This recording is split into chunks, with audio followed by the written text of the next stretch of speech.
Shalom, kembali lagi berjumpa dengan saya di channel YouTube saya. Dan saya kira kita semua dalam keadaan baik-baik saja, bukan? Pada kesempatan yang baik ini pula, saya ingin mengucapkan baik terima kasih kepada jemaat Tuhan yang terkasih yang telah mendukung channel saya ini. Baik itu yang membagikan firman Tuhan kepada kerabatnya, agar mereka juga dapat diberkati, atau yang memberikan tanda suka atau like, atau yang telah menekan tombol subscribe ataupun lonceng, ya. Sekali lagi saya ucapkan banyak terima kasih. Saya percaya Tuhan pasti akan membalas semua kebaikan jemaat Tuhan yang terkasih. Hari ini kita sama-sama akan belajar mengenai misteri apa yang ditulis oleh Yesus di atas tanah, sehingga menyebabkan semua ahli Taurat dan orang-orang Farisi yang ingin menghukum seorang wanita yang dikatakan kedapatan berzina, akhirnya satu persatu meninggalkan wanita tersebut.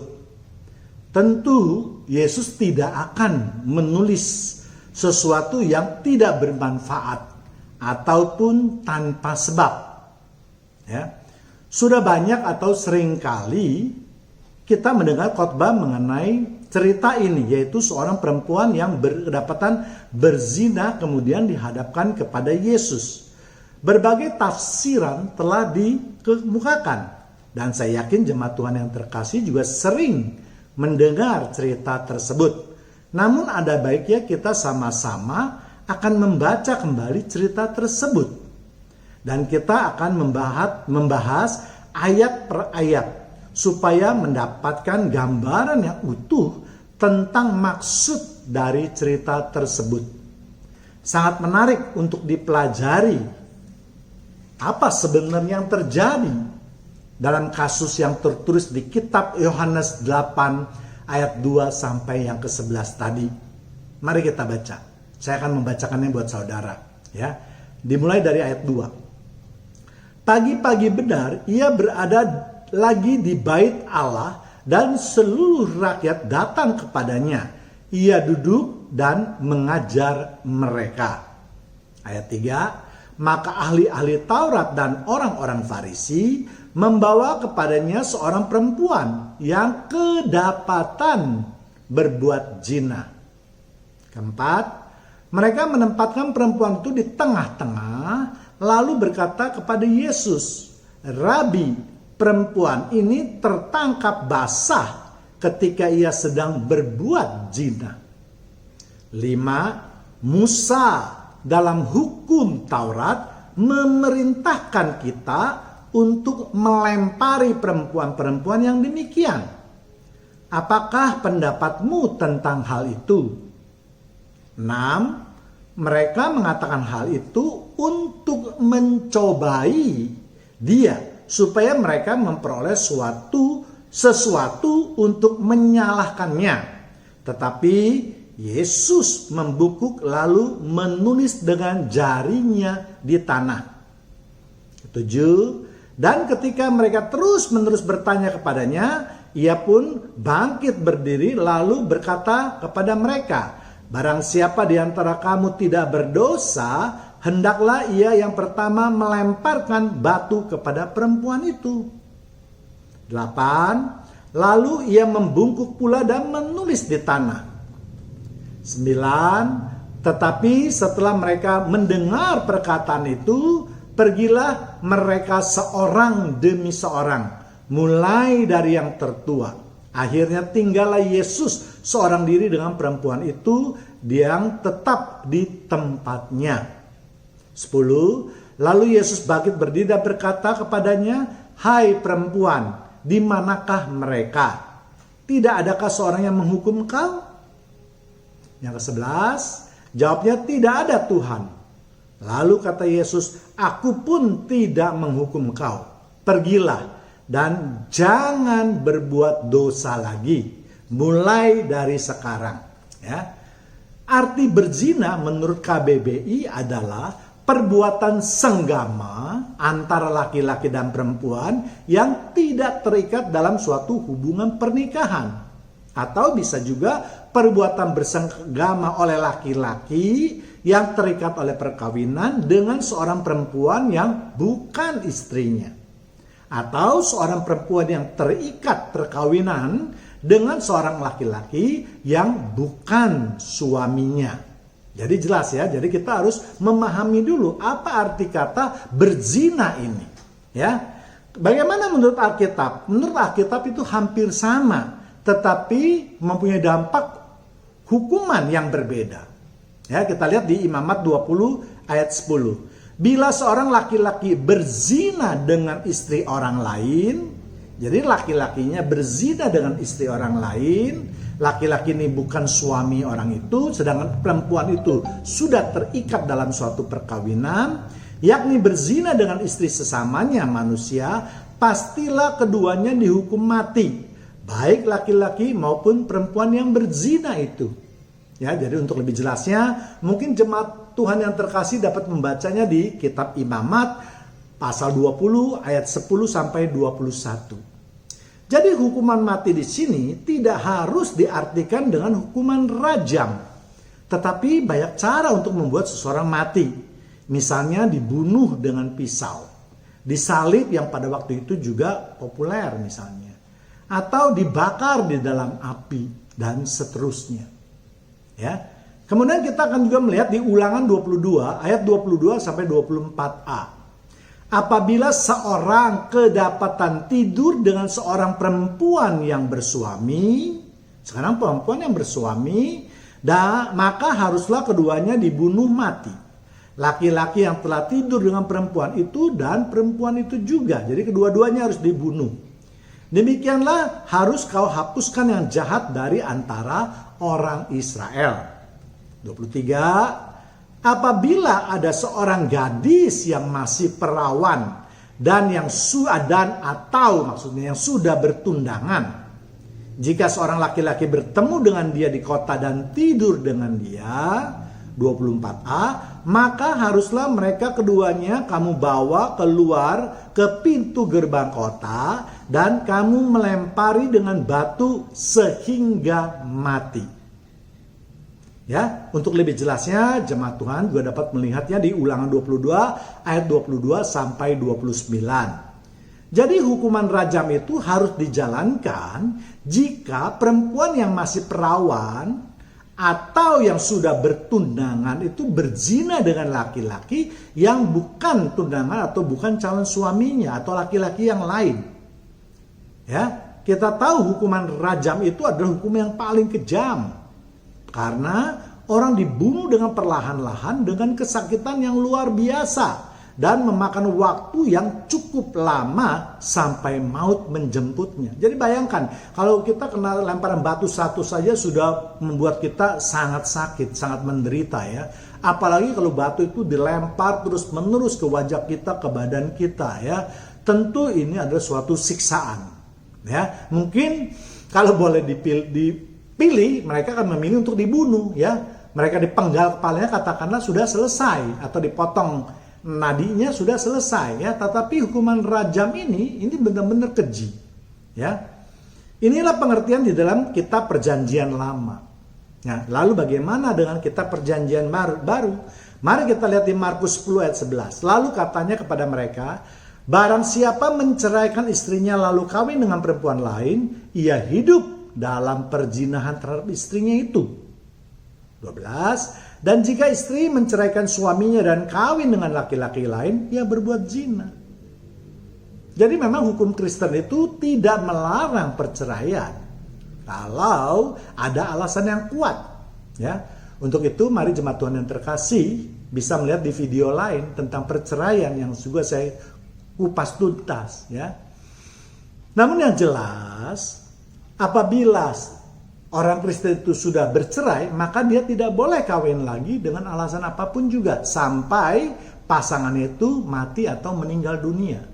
Selama pasangannya itu masih ada, masih hidup, maka dia tidak boleh kawin. Kalau dia kawin berarti dia hidup dalam perzinahan. Itu hukum di dalam Perjanjian Baru. Ya, tidak ada syarat apapun juga alasannya. Ya, misalnya Alasannya tidak cocok lah, sudah tidak sepaham lah, tidak punya anak lah, karena perselingkuhan. Oh, tidak bisa. Ya, bercerai silakan, tetapi tetap tidak boleh kawin lagi.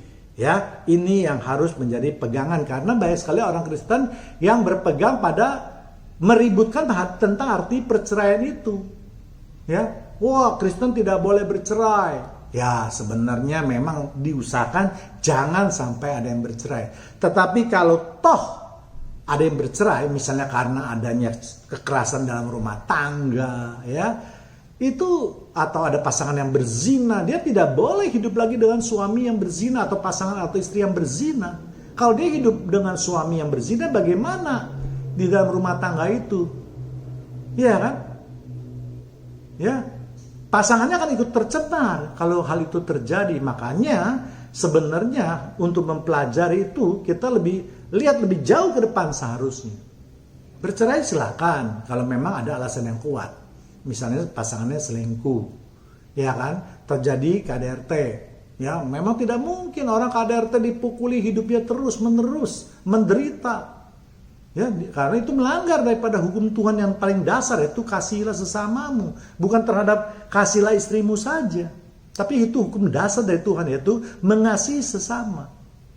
Ya, namun yang lebih penting lagi adalah setelah bercerai dia tidak boleh kawin sampai pasangannya meninggal dunia. Kalau dia kawin berarti dia hidup dalam perzinahan. Ya.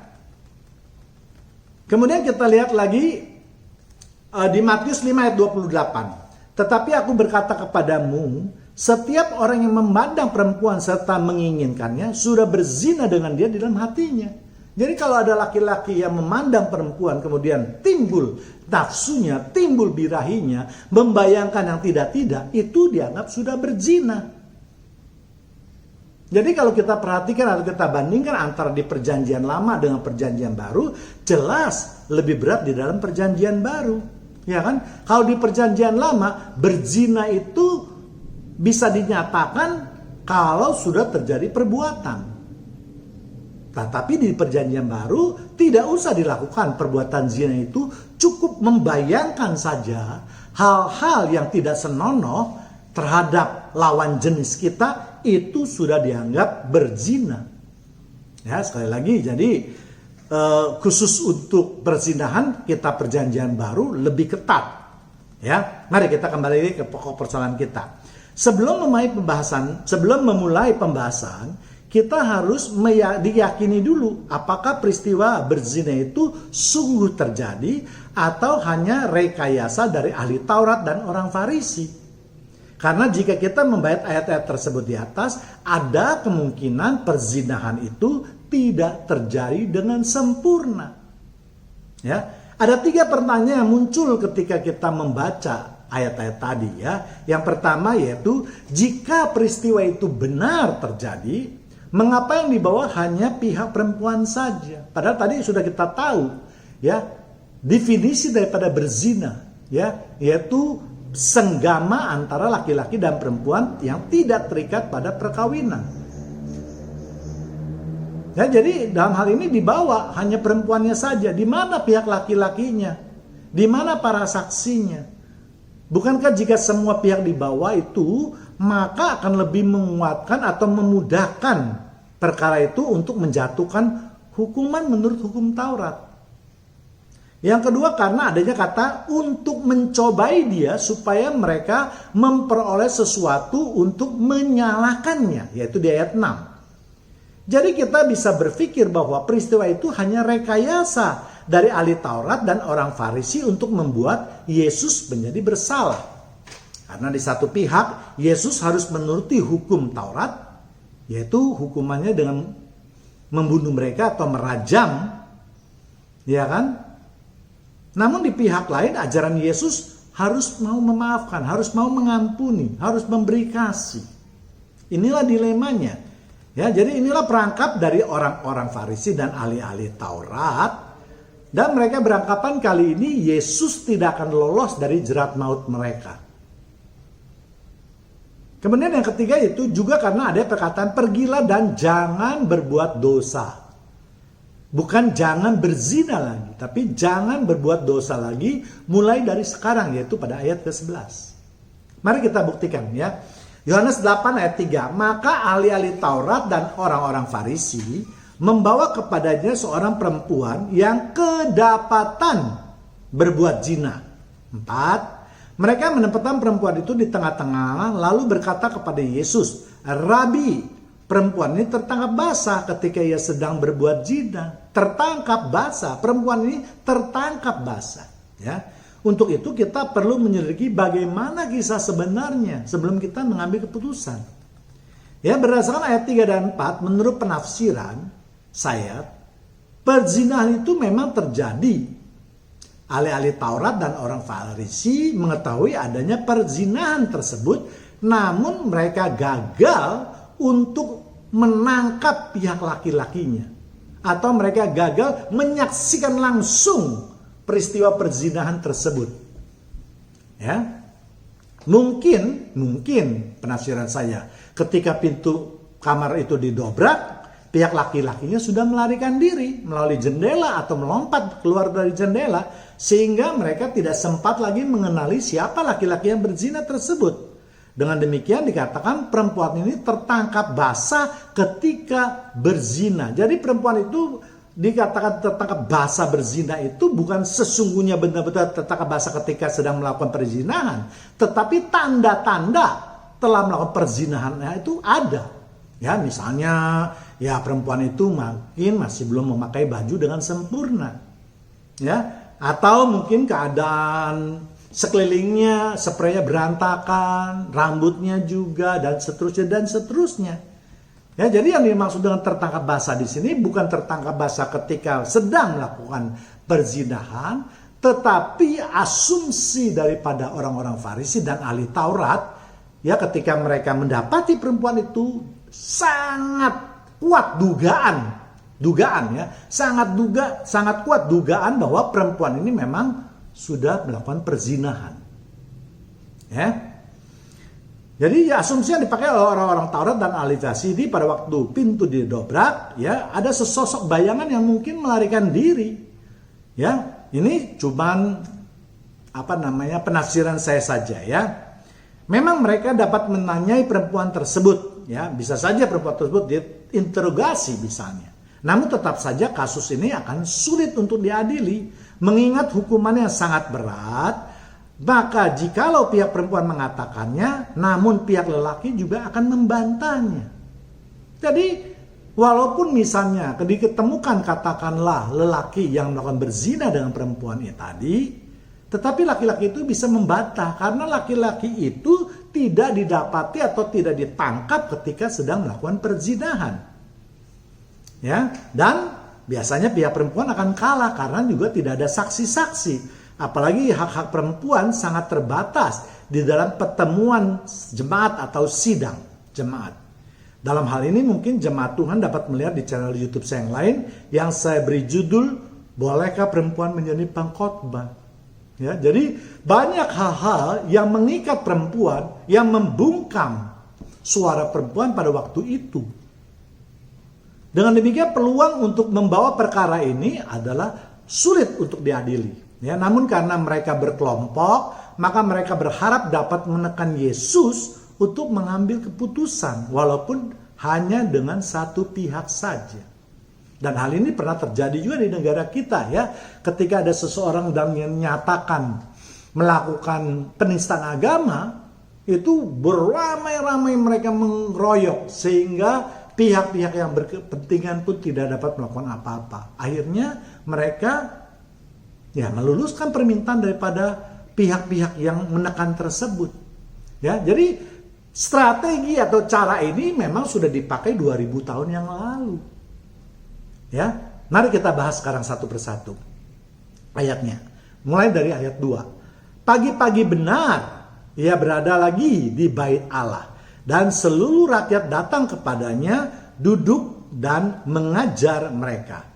Dengan memperhatikan ayat tersebut kita mengerti bahwa pada hari itu adalah hari yang spesial, yaitu hari raya Pondok Daun, di mana pagi-pagi rakyat berduyun-duyun datang ke bait Allah untuk melakukan pertemuan jemaat atau ibadah. Hal ini dapat kita buktikan atau kita lihat di Yohanes 7 ayat 2. Ketika itu sudah dekat hari raya orang Yahudi, yaitu hari raya Pondok Daun. Hari raya Pondok Daun adalah hari yang suci bagi bangsa Israel, sama seperti hari Paskah atau hari-hari lainnya, yang wajib diperingati oleh bangsa Israel secara turun-temurun. Karena Tuhan menginginkan mereka terus mengingat penyertaan Tuhan di padang gurun.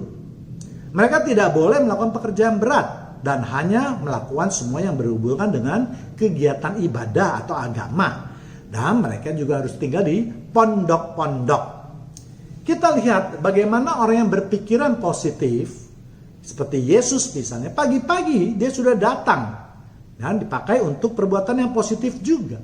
Kita lihat pagi-pagi Yesus datang ke bait suci untuk beribadah dan mengajar orang banyak. Sebaliknya orang-orang Farisi dan ahli-ahli Taurat pagi-pagi datang untuk membawa perkara, untuk mencari masalah, untuk menghukum orang dan seterusnya. Dan peristiwa seperti ini juga seringkali terjadi dalam kehidupan kita. Banyak orang yang berpikiran positif. Ketika pagi-pagi mendapatkan renungan pagi, mereka mendengarkan dengan sungguh-sungguh dan bersukacita karena merasa telah diberkati. Walaupun mungkin mereka merasa renungan itu tidaklah terlalu sempurna, tetapi tetap ada berkat yang diterimanya. Sebaliknya bagi mereka yang berpikiran negatif, pagi-pagi mereka mendapat renungan lalu mencari-cari kesalahan orang lain.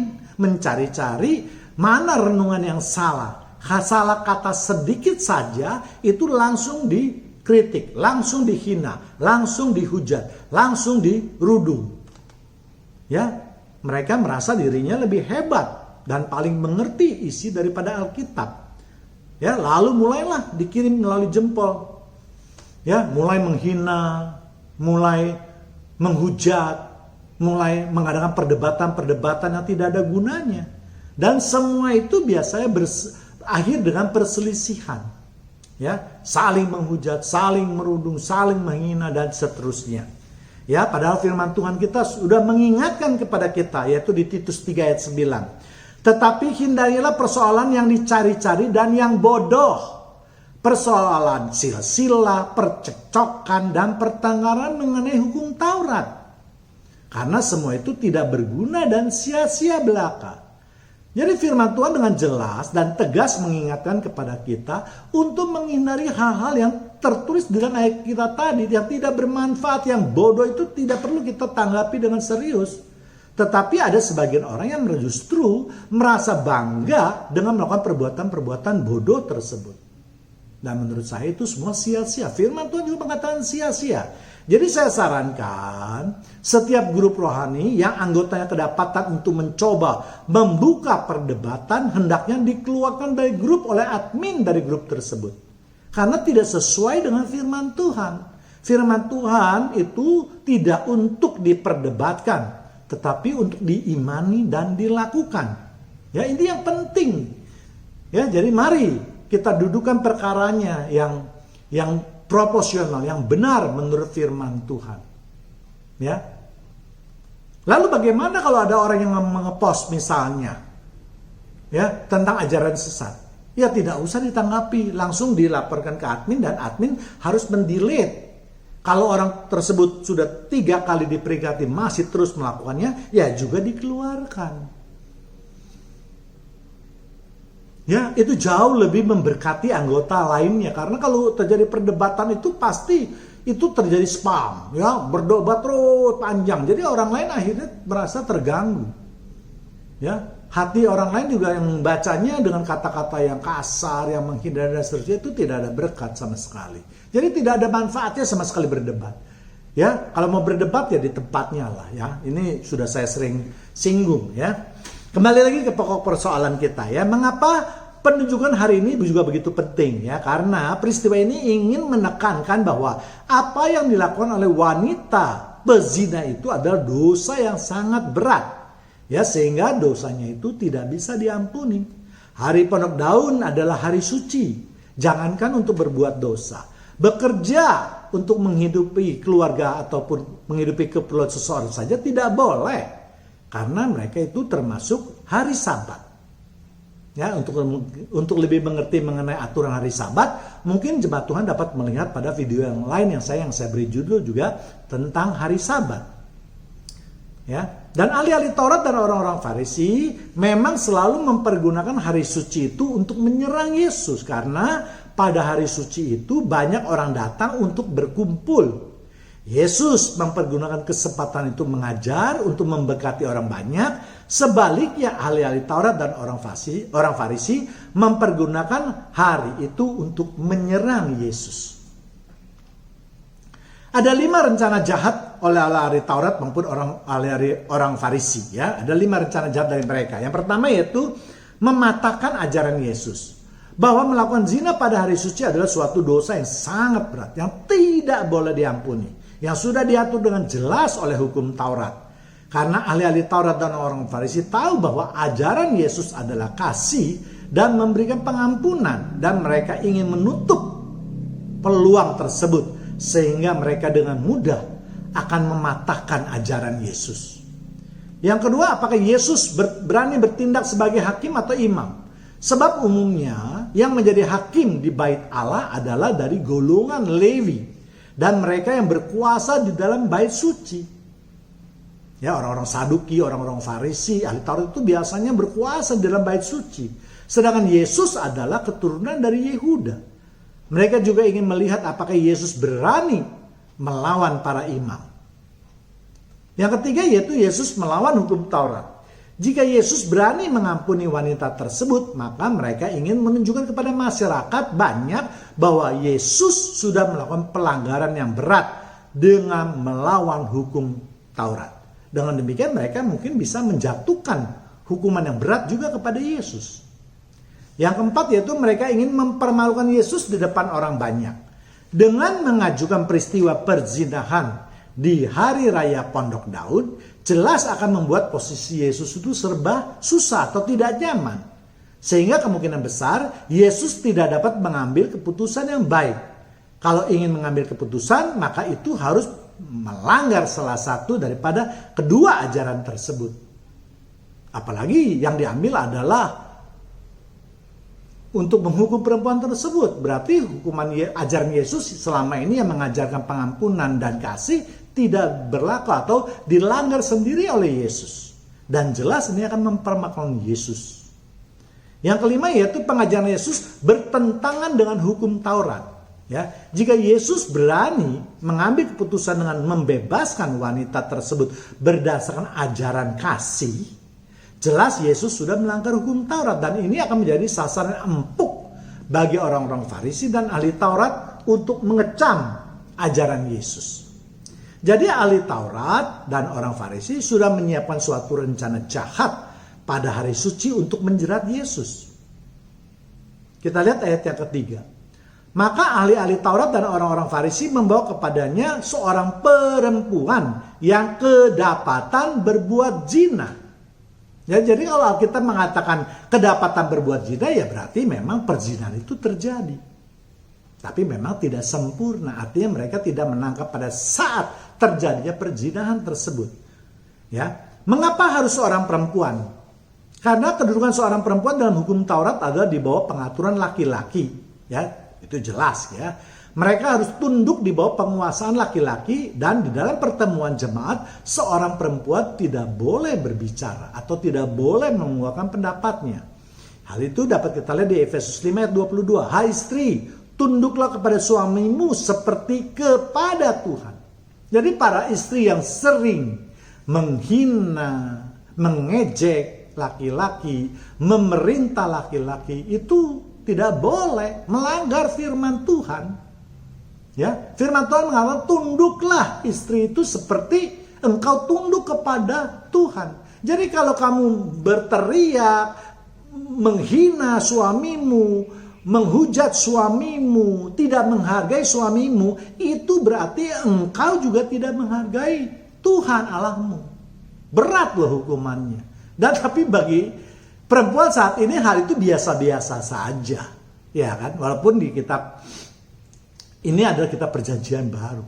Kemudian yang kedua itu di 1 Korintus 14 ayat 34. Sama seperti dalam semua jemaat orang-orang kudus, perempuan-perempuan harus berdiam diri dalam pertemuan-pertemuan jemaat. Sebab mereka tidak diperbolehkan untuk berbicara. Mereka harus menundukkan dirinya seperti yang dikatakan oleh hukum Taurat. Ya, jadi perempuan-perempuan itu di dalam sidang jemaat itu benar-benar udah tidak mempunyai hak suara sama sekali. Ya, jadi dengan membawa seorang perempuan, posisi atau kekuatan ahli-ahli Taurat itu menjadi sangat kuat. Karena seorang perempuan itu harus diam di dalam pertemuan jemaat. Tadi sudah saya bahas bahwa Yesus datang ke bait suci itu untuk beribadah dan mengajar. Itu berarti ya sudah dalam pertemuan jemaat. Ya, sehingga perempuan itu sama sekali tidak memiliki kesempatan untuk membela diri. Jika perempuan itu berani untuk membela diri dengan mengatakan misalnya keadaan yang sebenarnya, dengan menuntut laki-laki juga harus dipanggil, maka perempuan itu sudah jelas melanggar hukum Taurat. Ya, dia bisa dihukum dengan mengajar, menyuruh, memerintah. Ya, jadi ada dua kesalahan yang mungkin bisa dilakukan oleh perempuan tersebut jika ia membela diri. Malah hukumannya bisa bertambah berat. Ya, kemudian ayat lain yang juga membatasi hak seorang perempuan untuk berbicara yaitu dasar di 1 Timotius 2 ayat 11. Seharusnya perempuan berdiam diri dan menerima ajaran dengan patuh. Ya, jadi perempuan itu kalau diajarkan oleh suaminya harus diam diri dan patuh, jangan banyak menolak atau jangan lebih lagi mengajak berdebat. Itu sama sekali tidak mencerminkan seorang wanita yang mengetahui firman Tuhan. Tidak mencerminkan seorang wanita atau istri yang Kristen. Karena wanita yang Kristen itu harus tunduk pada firman Tuhan. Ya, 12. Aku tidak mengizinkan perempuan mengajar. Dan juga tidak mengizinkannya memerintah laki-laki. Hendaklah ia berdiam diri. Jadi kalau kita lihat saat ini banyak pengkhotbah wanita yang merasa tidak bersalah, tidak merasa melanggar firman Tuhan. Padahal saya yakin kalau mereka sebagai pengkhotbah, pembawa firman Tuhan, maka mereka pasti sering atau setiap hari, seharusnya ya, setiap hari membaca firman Tuhan. Jadi kalau mereka setiap hari membaca firman Tuhan, pasti mereka juga membaca di kitab 1 Timotius 2 ayat 11 dan 12 ini. Ya. Dengan jelas firman Tuhan mengatakan, Aku, Tuhan, tidak mengizinkan perempuan untuk mengajar. Perempuan tidak boleh mengajar. Ya, kita tahu tujuan daripada firman Tuhan ada 4, yaitu mengajar, ya kan? Menyatakan kesalahan, ya kan? Kemudian memperbaiki dan mendidik dalam kebenaran. Dan juga tidak mengizinkan memerintah kepada laki-laki. Tentu di dalam pengajaran itu banyak sekali pengkhotbah yang memerintah laki-laki. Hai suami, kamu tidak boleh begini. Hai laki-laki, kamu tidak boleh begitu. Terhadap istrimu itu sudah memerintah. Ya, jadi mari jemaat Tuhan. Kita jangan hanya terpaku pada firman-firman Tuhan yang membunuh, berzina, menipu dan seterusnya. Ya. Ada firman Tuhan yang mempengaruhi kehidupan kita sehari-hari namun tidak kita lakukan. Ya, kita kembali lagi ke pokok persoalan kita. Jadi jika perempuan tersebut hendak membela diri dengan mengatakan bahwa mereka telah bertindak tidak adil dan meminta supaya laki-laki itu juga dihadirkan, maka itu bisa dianggap sebagai mengajari atau memerintah kaum laki-laki. Karena kaum mereka yang umumnya membawa peristiwa itu adalah ahli-ahli Taurat dan orang-orang Farisi, dan mereka semua pasti laki-laki. Demikianlah rencana licik yang dipersiapkan dan dijalankan oleh ahli-ahli Taurat dan orang Farisi. Mereka merasa yakin bahwa kali ini Yesus akan masuk dalam perangkap mereka. Tidak akan bisa lolos lagi. Kemudian pertanyaan kedua yaitu apakah Yesus berani bertindak sebagai seorang imam? Ternyata Yesus berani mengambil keputusan untuk menjadi seorang imam atau hakim di dalam bait Allah. Tentu saja Yesus memiliki kapasitas sebagai seorang imam. Karena fungsi daripada imam adalah menjadi pelayan di dalam urusan keagamaan. Dan Yesus seringkali mengajar di bait suci. Ya, mengapa Yesus diberi hak demikian? Karena sebelumnya Yesus juga telah menjalani sekolah kerabian. Untuk itulah maka Yesus seringkali dipanggil juga rabi atau guru, dan di dalam ayat nanti juga kita lihat orang-orang Farisi juga menyatakan memanggil Yesus sebagai rabi. Jadi kalau mereka itu memanggil rabi kepada Yesus, jelas titel atau gelar kerabian Yesus itu tidak diragukan sama sekali. Untuk lebih jelasnya mungkin jemaat Tuhan bisa melihat video saya yang lain yang saya beri judul The Lost Years of Jesus. Ya, itu menceritakan juga ada kehidupan daripada Yesus, ya, di mana dia harus sekolah, tahun berapa dia sekolah dan seterusnya. Ya. Jadi tentulah dengan predikat rabi tersebut Yesus juga berhak menyandang gelar imam. Ya, bahwa pada nanti kenyataannya juga Yesus itu disebut bukan saja imam tetapi imam besar. Ini pengakuan nanti dari masyarakat. Dan hal ini dapat kita lihat di Ibrani 2 ayat 20, di mana Yesus telah masuk sebagai perintis bagi kita ketika ia menurut peraturan Melkisedek menjadi imam besar sampai selama-lamanya. Kemudian mengapa dosa yang direncanakan adalah berzina? Karena dalam hukum Taurat berzina adalah suatu perbuatan dosa yang sangat berat. Bahkan hukumannya bisa dirajam sampai mati. Jadi ahli-ahli Taurat dan orang Farisi tidak memberikan kesempatan sedikit pun kepada Yesus untuk menentukan hukuman menurut pendapat atau pemikiran Yesus. Tetapi mereka ingin supaya Yesus juga ikut merajam wanita itu berdasarkan hukum Taurat. Sehingga pengajaran kasih itu menjadi bertolak belakang. Ya, mari kita lihat di Keluaran 20 ayat 14. Jangan berzina. Inilah perintah ketujuh daripada 10 perintah Allah, ya, hukum Tauratnya. Kemudian Ulangan 22-23. Apabila ada seorang gadis yang masih perawan yang sudah bertunangan, jika seorang laki-laki bertemu dengan dia di kota dan tidur dengan dia, maka haruslah keduanya kamu bawa keluar ke pintu gerbang kota dan kamu lempari dengan batu sehingga mati.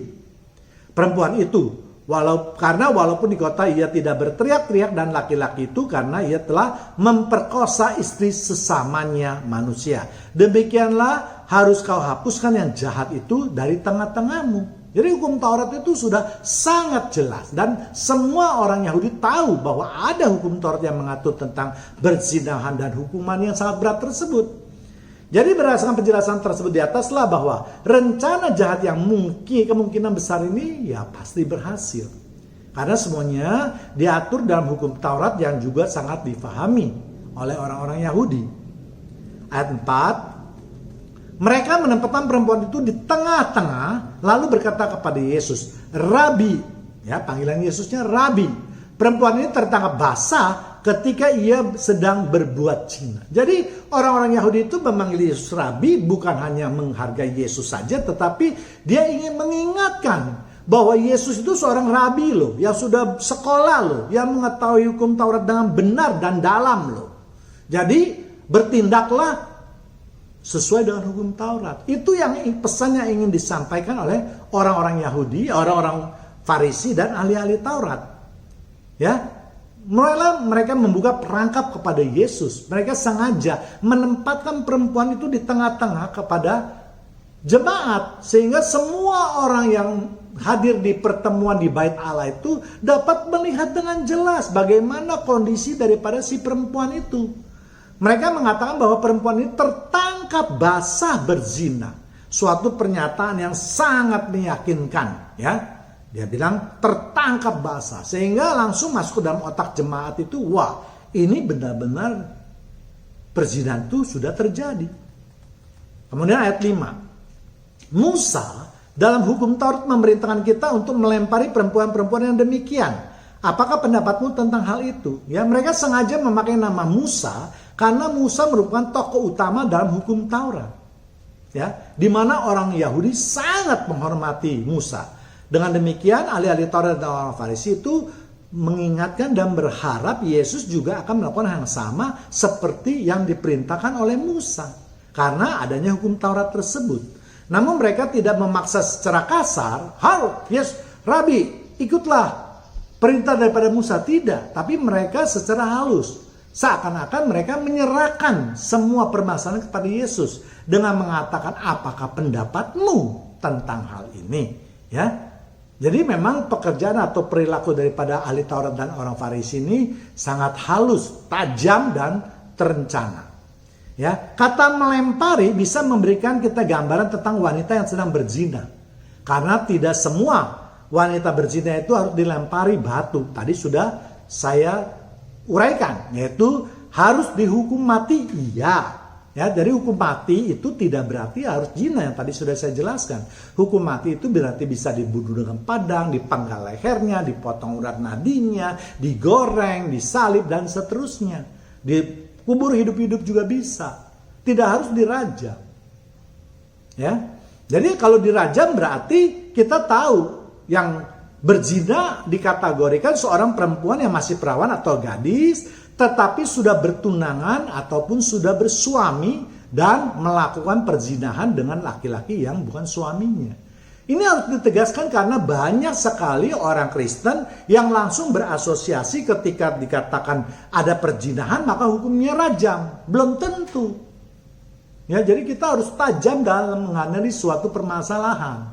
Ya, kalau perempuan itu adalah perawan yang baru bertunangan dengan seorang laki-laki tetapi belum melakukan hubungan badan, ya baru bertunangan saja, tapi dia melakukan berzina dengan laki-laki lain, maka ini yang harus dirajam. Tetapi kalau ada istri atau suami yang berzina dengan pasangan yang tidak terikat dalam perkawinan, maka tidak harus dihukum rajam. Boleh tidak, boleh tidak, tetapi harus dihukum mati. Ya, jadi saya harap penjelasan ini juga cukup untuk memberikan wawasan dan pengetahuan kita tentang arti hukuman bagi seorang yang berzina. Ayat 6. Mereka mengatakan hal itu untuk mencobai dia karena supaya mereka memperoleh sesuatu untuk menyalahkannya. Tetapi Yesus membungkuk lalu menulis dengan jarinya di tanah. Ya, pada ayat ini ada kata-kata untuk mencobai dia. Yang dengan jelas mengatakan bahwa peristiwa itu jelas adalah persekongkolan yang jahat untuk membuat Yesus tidak berdaya. Ya, yang tadi saya katakan berzina iya, tetapi tidak tertangkap basah. Tanda-tanda berzina kuat. Ya, tentu berbeda. Ya, kalau tanda-tanda itu tidak bisa diadili, tidak bisa dibawa menjadi suatu perkara. Ya, mereka ingin supaya Yesus dipermalukan dan juga ingin membuat Yesus jatuh ke dalam perangkap mereka yang telah mereka persiapkan. Mereka membuat posisi Yesus dengan tidak nyaman atau serba salah. Ya, maaf, saya minum dulu.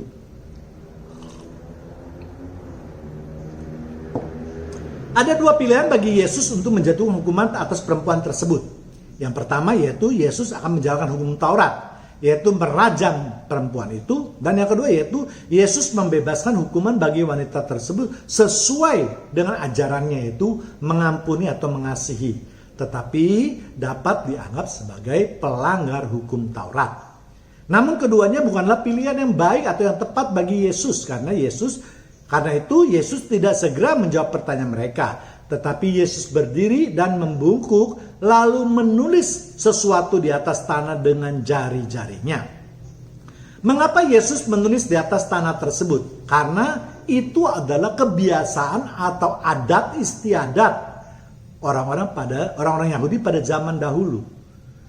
Jadi pada zaman dahulu setiap perkara yang dibawa di depan umum, apalagi yang di halaman bait Allah, maka seorang imam itu akan menjadi ketua. Dia akan menghakimi orang yang bersalah, dan atas keputusannya maka imam tersebut akan menuliskan hukum Taurat, mana yang dilanggarnya dan apa hukumannya menurut hukum Taurat. Dan setelah itu hanya angin yang boleh menghapuskannya. Tidak boleh habis ditulis langsung dihapus dengan tangan, itu tidak boleh. Ya, jadi hukum atau adat istiadat pada zaman dahulu memang demikian. Setiap imam atau hakim yang mengadili perkara di bait Allah harus menuliskan sesuatu di atas tanah. Jadi bukan hanya Yesus atas inisiatif Yesus menulis di tanah. Dan menulis di tanah itu tidak boleh sembarangan. Ya kan? Misalnya seenaknya saja menghujat atau apa, tidak boleh. ya si hakim atau si imam ini harus menulis hukum Taurat mana yang dilanggarnya dan hukum Taurat mana sebagai hukumannya. Jadi sangat jelas kalau kita mempelajari mengenai adat kebiasaan daripada atau budaya daripada orang yang Yahudi zaman dahulu. Inilah pentingnya penafsiran dikaitkan dengan budaya atau adat istiadat. Tetapi sekali lagi tidak boleh melanggar penafsirannya apa yang tertulis secara literal di dalam Alkitab. Ya, jadi sekali lagi saya mau katakan bahwa karena banyak saya lihat para pengkhotbah yang menerjemahkan seenaknya saja, mengira-ngira. Yang penting Alkitab tidak menulis berarti saya boleh menafsirkannya semau-maunya. Oh tidak. Ya, kalau Alkitab tidak menafsir secara jelas, tidak menulis secara jelas, kita harus melihat daripada sumber-sumber lainnya.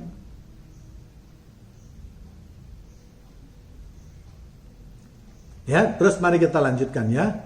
Kemudian hal ini kenapa? Hal ini supaya si korban itu mengerti bahwa perbuatan itu salah dan ada hukumnya di hukum Taurat. Lalu hukuman yang diterimanya pun dia mengerti bahwa ini loh hukuman yang harus kamu terima. Dengan demikian si korban tidak akan melakukan perlawanan. Ya kan? Kalau si korban itu tidak diberitahu hukum Taurat maupun hukumannya, tentu dia akan melawan, tentu dia tidak akan bisa menerimanya. Tetapi kalau diberikan penjelasan atas perbuatannya, ini loh yang kamu langgar, hukum Taurat, pasal sekian, ayat sekian, ini loh hukumannya, ini loh semuanya, maka mereka menjadi lebih mengerti. Dan semua orang yang sekeliling dia, yang melihatnya pun dapat melihat bahwa oh iya, ini persidangan sudah adil, ini perkara sudah diadili dengan baik. Ya, Yesus mengerti sekali bahwa itulah kebiasaan yang berlaku di masyarakat orang Yahudi pada zaman itu. Ya, sekarang Yesus diminta menjadi hakim, maka dia pun melakukan hal yang sama. Ya, yang mana yang biasa dilakukan oleh imam yang menjadi ketua atau yang memeriksa perkara tersebut. Ya, mengapa Yesus atau para imam itu menuliskan jari di atas tanahnya? Hal tersebut untuk mengingatkan semua yang hadir di bait Allah bahwa yang menghakimi ini adalah mewakili Tuhan. Ya, jadi orang yang mengadili atau hakim atau imam tersebut harus benar-benar adil, tidak boleh memihak kepada salah satu pihak. Untuk itulah maka ditulis tanda tangan, mengingatkan bahwa inilah hukum yang dinyatakan oleh Tuhan. Ya, sama seperti Tuhan yang menulis 10 perintah Allah atau 10 hukum Taurat di sebuah loh batu dengan jarinya yang diberikan kepada Musa. Jadi makanya sampai sekarang kan banyak ya pengadilan yang sebelum mengadili dimulai dengan ketuhanan yang Maha Esa, mengadili dengan berdasarkan ketuhanan yang Maha Esa. Demikian juga sejak 2000 tahun yang lalu. Ya, mereka yang mengadili tidak boleh karena diberikan wewenang langsung dengan semerta-merta atau secara kuasa mengadili perkara orang dengan seenak perutnya sendiri. Mereka harus tunduk. Mereka dianggap mewakili Tuhan, sehingga mereka harus benar-benar adil di dalam mengadili perkara tersebut. Ya, jadi kita tahu ya arti daripada orang menulis dengan telunjuk di atas tanahnya. Kita lihat di Ulangan 17:9. Haruslah engkau pergi kepada imam-imam orang Lewi dan kepada hakim yang ada pada waktu itu dan meminta putusan. Mereka akan memberitahukan kepadamu tentang keputusan hakim. Jadi Yesus itu jelas bukan orang Lewi. Dia orang Yehuda, keturunan daripada Yehuda. Ya. Jadi kalau Yesus berani mengambil perkara tersebut, maka Yesus itu jelas dianggap sebagai imam. Ya, harus dianggap sebagai imam. Ya. Kemudian apa yang ditulis oleh Yesus di atas tanah? Nah, ini yang menjadi menarik. Apa mereka berhasil mencobai Yesus? Tidak. Karena walaupun mereka adalah ahli-ahli Taurat dan orang Farisi yang jelas mengetahui hukum Taurat, tetapi mereka memakai hukum tersebut untuk mendapatkan kebenaran menurut versi mereka. Mereka mengambil sebagian daripada hukum Taurat untuk keuntungan mereka sendiri. Tetapi Yesus menulis sesuatu yang dibutuhkan untuk menjalankan hukum Taurat. di atas tanah menurut kebenaran yang sesungguhnya. Namun Yesus juga melakukan adat atau kebiasaan sebagai hakim yang memeriksa perkara tersebut menurut hukum Taurat. Dan yang ternyata yang ditulis oleh Yesus di atas tanah itu adalah hukum Taurat di Keluaran 17 ayat 4 sampai 6. Sesuai dengan adat dan kebiasaan pada waktu itu, ya. Jadi Yesus sangat patuh terhadap hukum Taurat.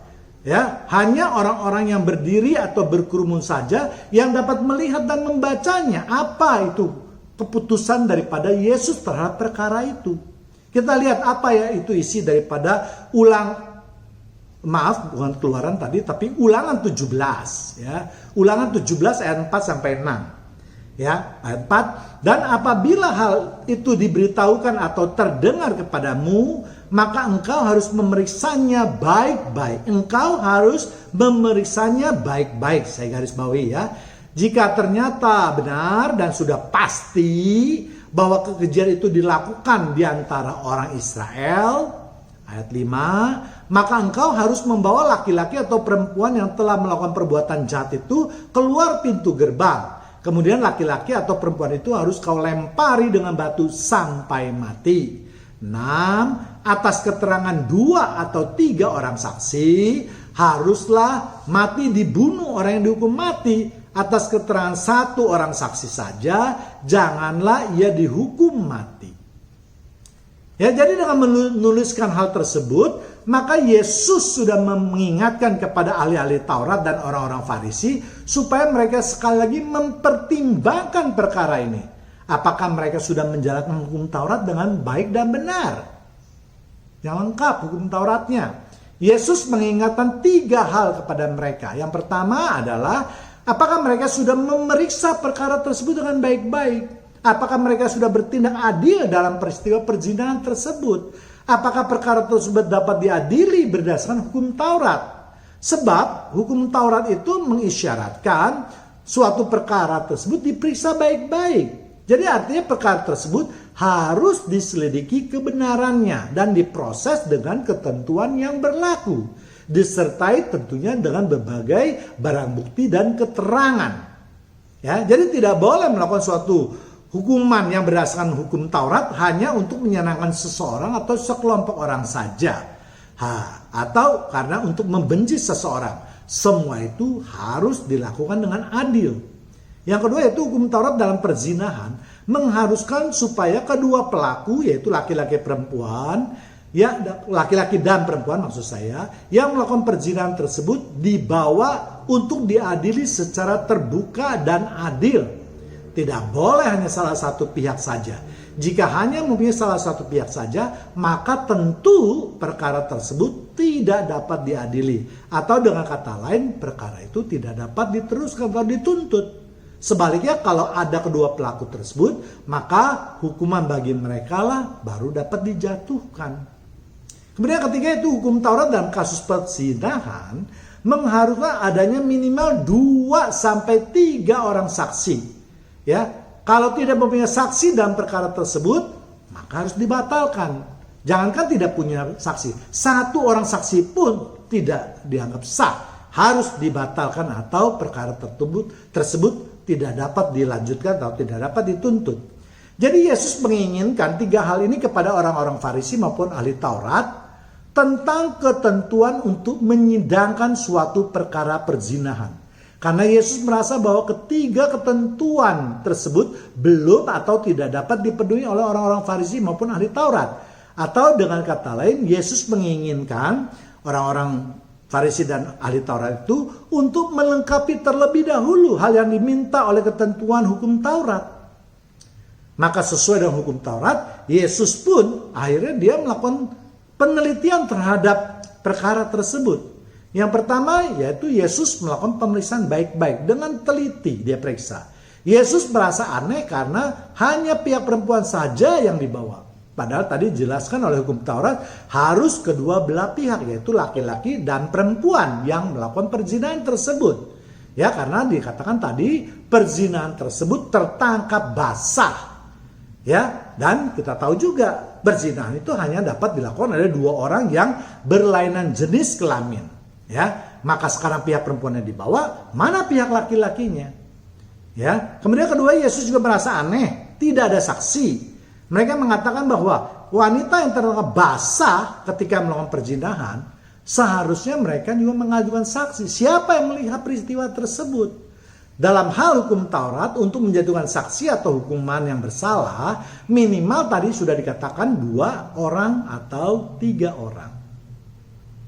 Ya, dalam hal ini ahli-ahli Taurat maupun orang Farisi tidak menunjukkan seorang saksi pun.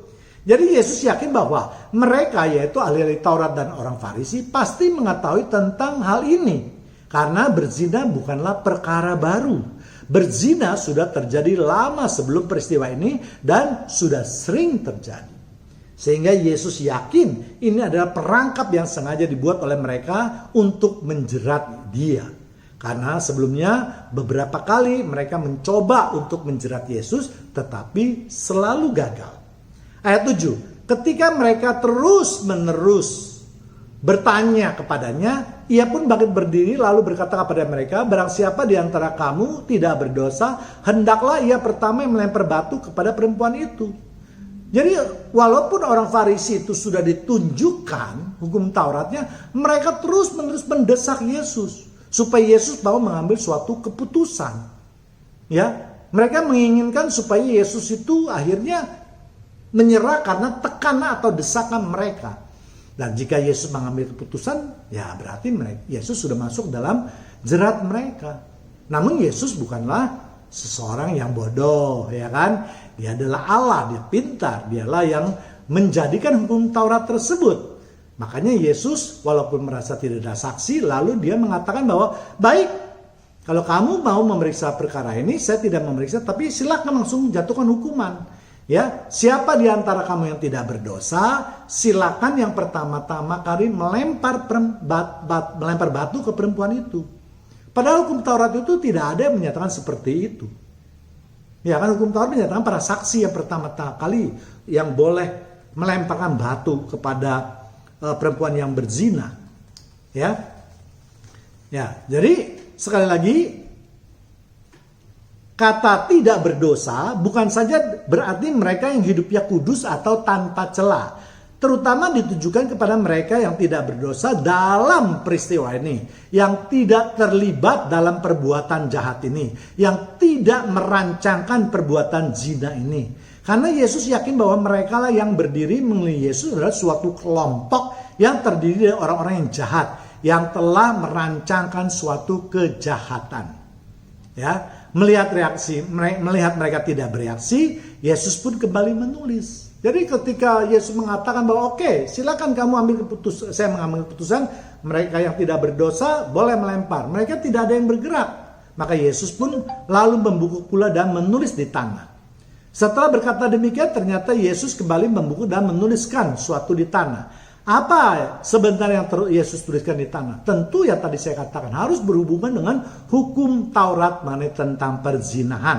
Yaitu di Ulangan 17:7. Saksi-saksi itulah yang pertama-tama menggerakkan tangan mereka untuk membunuh dia. Kemudian seluruh rakyat. Demikianlah harus kau hapuskan yang jahat dari tengah-tengahmu. Inilah tulisan yang dibuat untuk orang-orang Taurat dan orang-orang Farisi. Mereka menjadi malu ketika mereka membaca tulisan tersebut. Ya, karena mereka diingatkan 2 hal yang mereka sudah langgar. Mereka berdosa dan mereka tidak membawa saksi. Mereka merasa sudah menyimpang dari hukum Taurat yang mereka kenal. Seharusnya mereka menjalankan hukum Taurat dengan benar karena mereka itu menjadi panutan bagi masyarakat. Namun kenyataannya mereka justru mempergunakan hukum Taurat untuk menjebak Yesus demi kepentingan mereka. Karena mereka waktu itu ya mungkin merasa Yesus masih muda, ya masih bimbang, bisa ditekan, ya. Atau mereka juga merasa Yesus mungkin tidak bisa menguasai hukum Taurat seluruhnya, atau menguasai hukum Taurat dengan baik. Ya. Dengan demikian Yesus sudah menggenapi nubuat Nabi Yeremia bahwa mereka yang menyimpang dari Tuhan akan meninggalkan Tuhan dan akan mendapat malu. Kita lihat di Yeremia 17:13. Ya pengharapan Israel, Tuhan, semua orang yang meninggalkan Engkau akan menjadi malu. Orang-orang yang menyimpang daripadamu akan dilenyapkan di negeri, sebab mereka telah meninggalkan sumber air yang hidup, yakni Tuhan. Ya, ayat 9. Tetapi setelah mereka mendengar perkataan itu, pergilah mereka seorang demi seorang, mulai dari yang tertua. Akhirnya tinggallah Yesus seorang diri dengan perempuan itu yang tetap di tempatnya.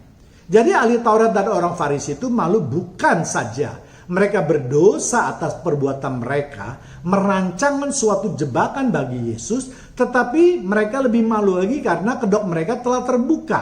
Jadi secara hati nurani mereka sudah merasa sangat bersalah, yaitu ingin menjebak Yesus supaya ditangkap. Juga telah merancangkan suatu perbuatan yang jahat yang mengakibatkan seorang perempuan menjadi sangat dipermalukan di depan umum. Ya, jadi mereka akhirnya merasa malu sendiri atas perbuatan mereka. Mengapa mulai dari yang tertua? Karena menjadi orang yang sudah tua, apalagi di dalam hukum Taurat, yaitu ahli-ahli Farisi, orang Farisi dan ahli-ahli Taurat, seharusnya mereka sudah sangat mengenal hukum Taurat, sudah banyak mempunyai pengalaman di dalam menjalankan hukum Taurat. Ya, jadi sudah menjadi suatu keharusan yang tua itu menjadi contoh bagi mereka yang muda.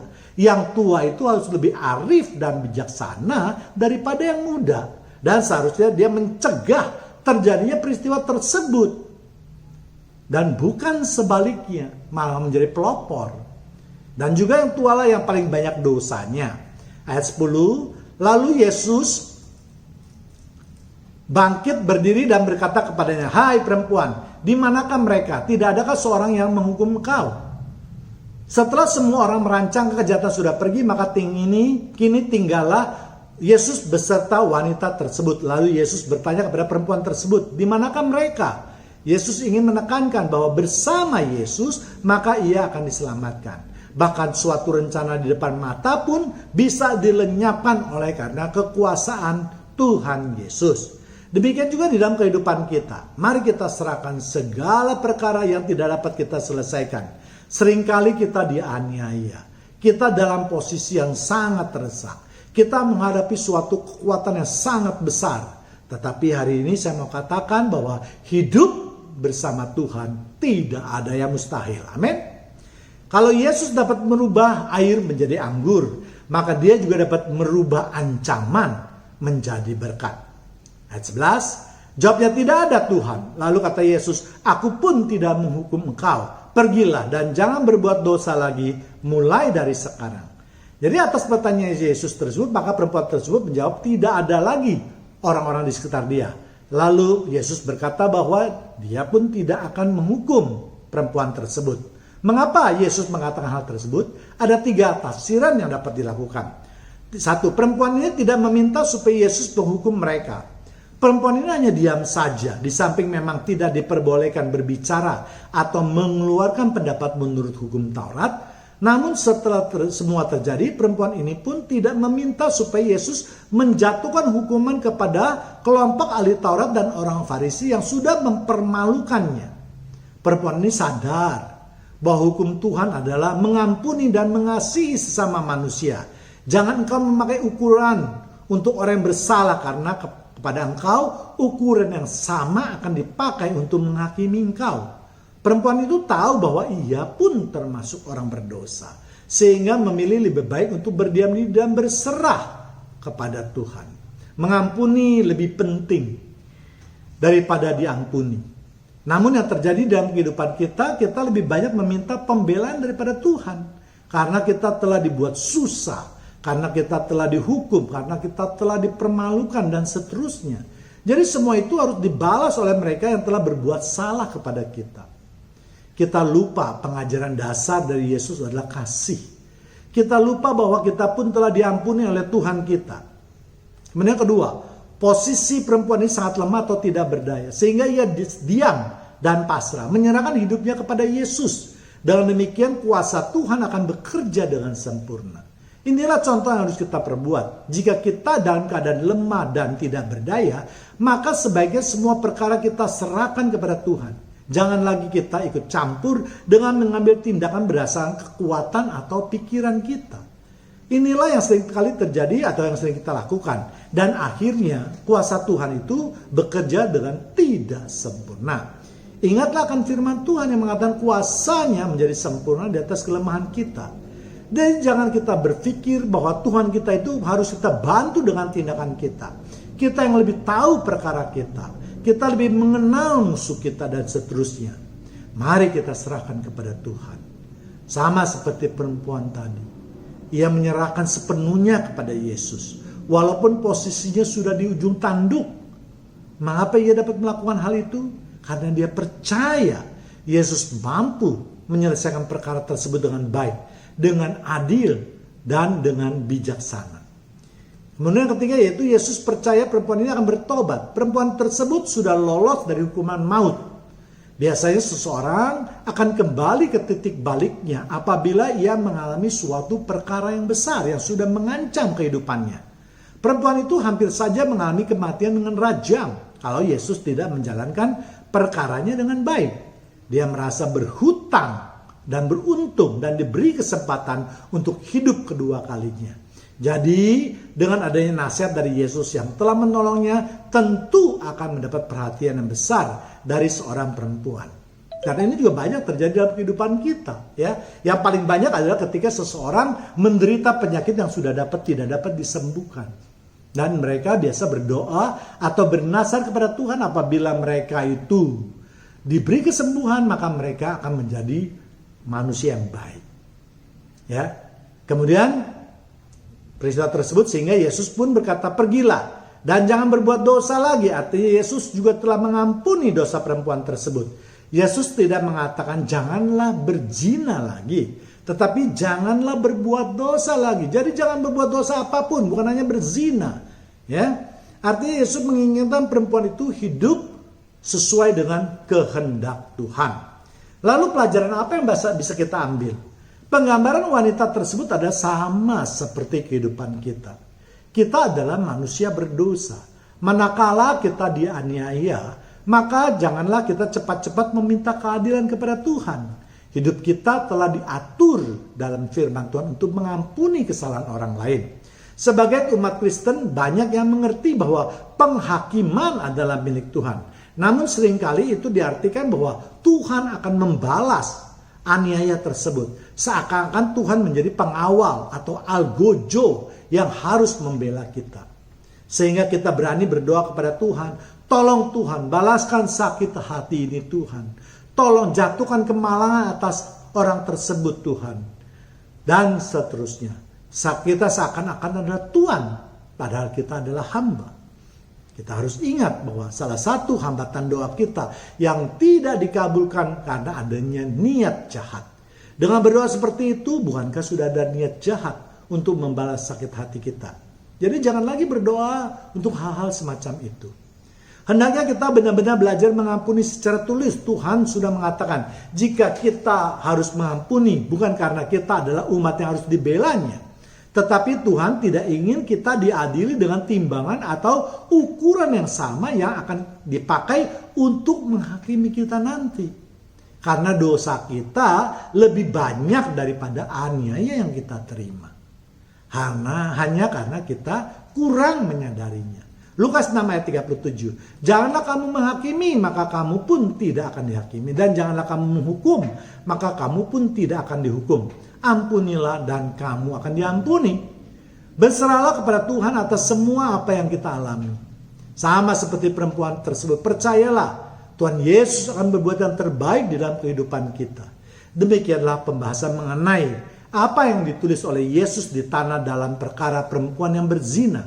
Memang sekali lagi Alkitab tidak menyatakan secara literal, sehingga banyak menimbulkan penafsiran. Namun tentu saja seperti yang sudah saya bahas tadi, kita harus tunduk pada sumber-sumber lain yang dapat kita pertanggungjawabkan. Ya, karena ada juga yang saya melihat bahwa ada orang yang menafsirkannya tetapi tidak ada sangkut pautnya dengan peristiwa tersebut. Ya, misalnya Yesus menulis mengapa orang-orang Farisi dan ahli Taurat itu sampai meninggalkan Yesus. Apa yang ditulisnya sampai mereka mau meninggalkannya? Atau bagaimana kebiasaan seorang hakim yang mengadili suatu perkara di bait suci. Nah, itu semuanya harus mendapat perhatian daripada pengkhotbah. Ya, mari kita tundukkan kepala kita. Terima kasih Tuhan, kalau firman-Mu mengingatkan kami untuk tidak meminta keadilan-Mu semata, bahwa lebih banyak dosa yang kami perbuat daripada aniaya yang kami terima. Kami tidak akan sanggup untuk menerima penghakiman yang daripada-Mu. Kami tahu Tuhan, daging adalah lemah. Namun dengan bantuan Roh Kudus, kami mohon terus dikuatkan agar kami terus berintrospeksi di dalam kehidupan kami. Janganlah kami melihat selumbar kayu di mata saudara kami, tetapi kami tidak melihat balok di depan mata kami. Dan kami mengerti, bersama Tuhan, maka yang terbaiklah yang akan kami terima. Sebab rancangan-Mu jauh melebihi rancangan kami. Tuhan Yesus memberkati kita semua. Amin.